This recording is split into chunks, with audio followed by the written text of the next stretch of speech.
Hi, we're going to have a quick look at how to connect the computer to the Clevertouch screen. The first thing you need to do is turn the Clevertouch screen on. The Clevertouch screen will either turn on by a little button under here and the light goes white, or sometimes there's a little button on the front. Different versions have them in a different place. You just need to find those.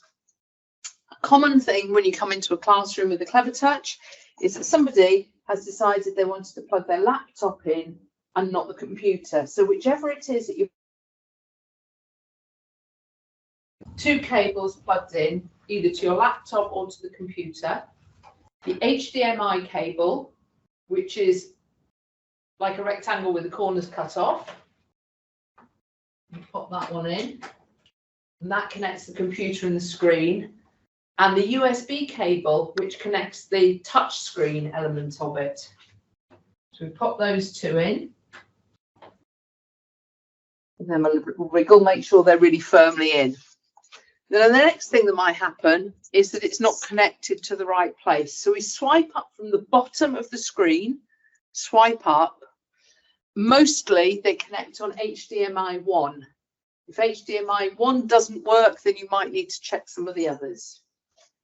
Back round to your computer, you're pressing Windows and P and duplicate, or in some instances extend. Most people start off by working on duplicate, and then your screen will come through.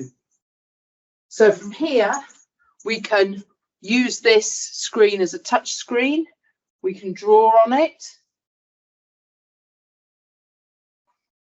If we want to model, so the on-off button was down here. We can do that. And you'll notice that it pauses a recording, which is really useful if you're watching a YouTube video and you want to model or point things out to the student as you're watching a YouTube video. And then we can just undo that, or we can save it. Stop that, and the video starts again. If we maybe want to take a register, Windows and P and PC screen only, so that we can take a register without showing it on the board, or if we're doing something that we don't want the students to see. And then Windows and P to duplicate, or bring it back up again. The most common thing with these not working is not having it connected to the right one of these, or somebody's pulled the wire out. With those two things sorted, you should have a really, really powerful teaching tool here. A lot of teachers like to use their class notebook as their teaching tool and use this instead of an interactive whiteboard, if you will.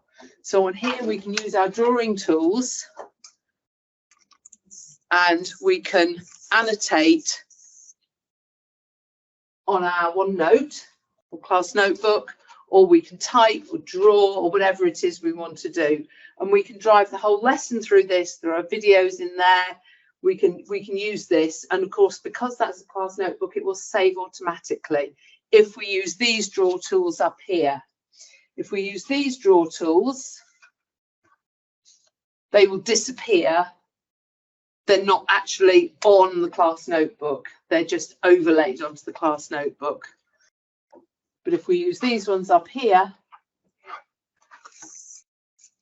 that'll actually stay in the class notebook.